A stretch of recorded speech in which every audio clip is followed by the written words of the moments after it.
Revenge films. I have a boyfriend named Sean, and we've been dating for 3 years now. We both work full-time, and I happen to be working at a subsidiary of his employer. Sean is very hardworking, and I respect him for that. We talked about marriage and had plans to get engaged when the timing was right. One evening, Sean and I were out for a romantic dinner. When we get married, would you consider moving closer to my parents? I wasn't picky about where we lived and wanted Sean to be happy. Sure, I have no problem with that. I didn't think that we'd be getting married anytime soon because we both loved our jobs and were really busy. I thought that we were just talking about tentative plans and nothing was set in stone.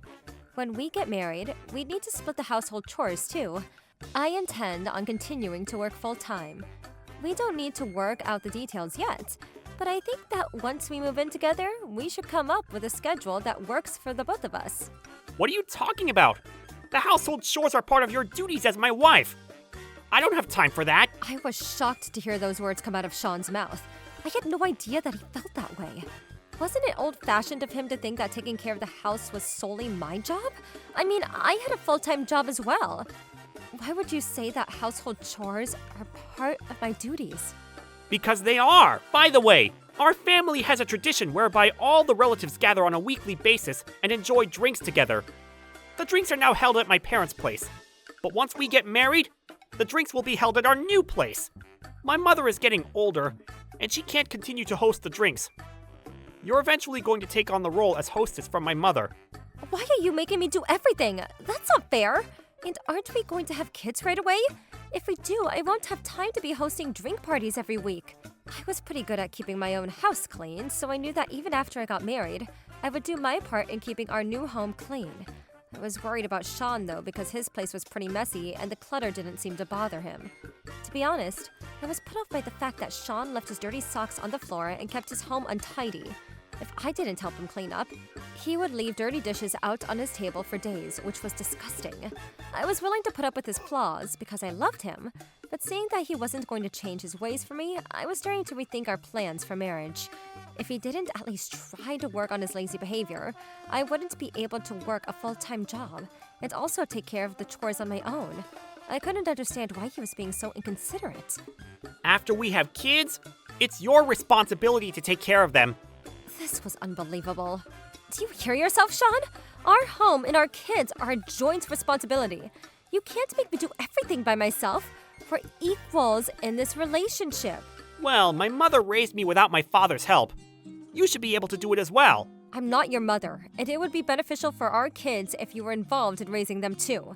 And even if we have kids, I don't intend on quitting my job, so I need your full support. I had no idea that you felt this way, and I'm hurt by your words. I went home that night unhappy about how our romantic dinner had turned out. A few days later, I was out with my friend Melanie for coffee, and I told her about my conversation with Sean. I had no idea Sean felt that way. That's so rude. It's absolutely normal for a couple to both work full-time, and men also need to take part in taking care of the home as well as the kids. That's what I think as well. Sean is being very unreasonable. And Sean's a total slob. Taking care of him alone will take up a lot of your valuable time. You're absolutely right. I don't deserve to be treated in this way. And I don't want him to think that by marrying me, he'll get out of doing his chores. That totally sucks for you. You're not his housekeeper. You have a great career, and there's no need for you to settle down with a loser like Sean. You have a point. I just started working on this huge project at work, and I've been assigned as a team leader. I'm in no rush to get married, and now that I know how Sean really feels, I don't think that he's the one for me. Well, it's a good wake-up call. I wouldn't want you to marry the wrong guy. You deserve so much better. It's not my decision to make, but I do want you to be happy.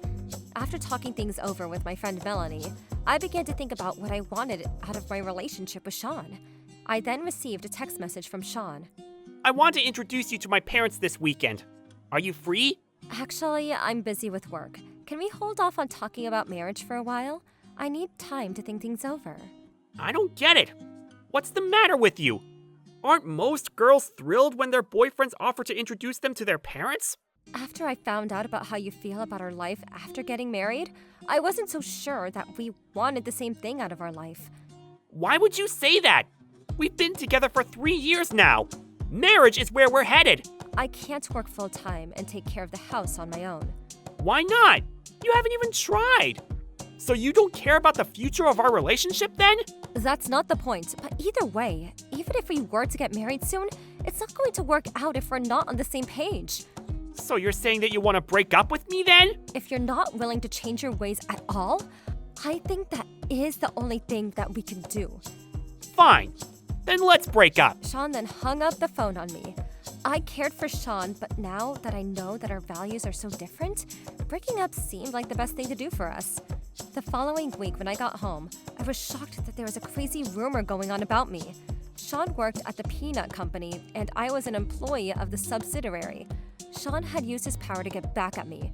Sean and I hadn't kept our relationship a secret from our colleagues. Sean lied to everyone and told them that I cheated on him and I dumped him.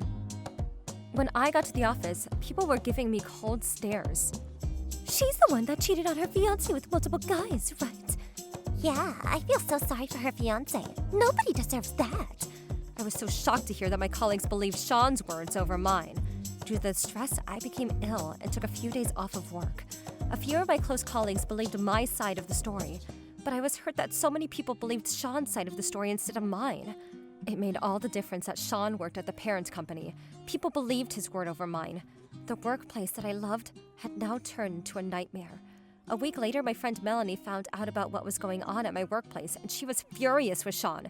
Melanie also works at the parent company, and she was going to do everything in her power to clear my name.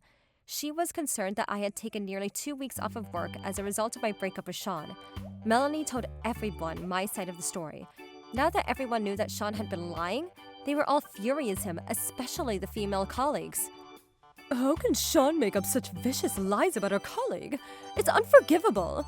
It's not possible for one person to have a full-time job and take care of the house and the kids by themselves. Sean just wants to have an easy life and dump all his responsibilities on his future wife. It's not fair to her. And after he got dumped, he spread vicious lies about his ex-girlfriend, and that is unacceptable. No one should marry a loser like Sean. I totally agree. Sean's plan to get back at me was a big failure. With Melanie's help, I was able to get everyone to see Sean's true colors. Melanie called me and told me what was going on at my workplace. Are you feeling better? You don't need to worry about your colleagues anymore. They know the truth about Sean. After speaking to Melanie, I got up the courage to go back to work again. As soon as I arrived at the office, my colleagues who had said mean things about me behind my back came up to me and apologized for their behavior. We're so sorry about the mean things we've said about you.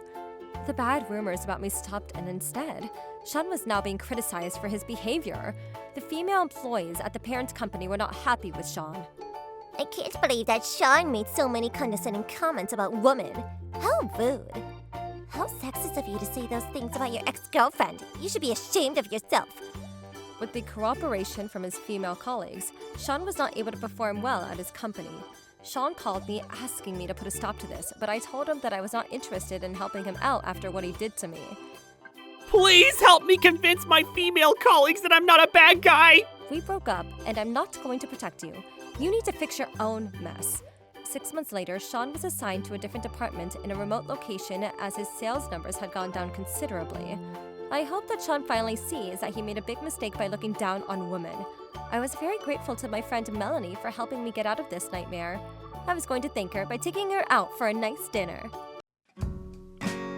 How was today's video? If you enjoyed it, please subscribe, like, and leave a comment. Stay tuned for more.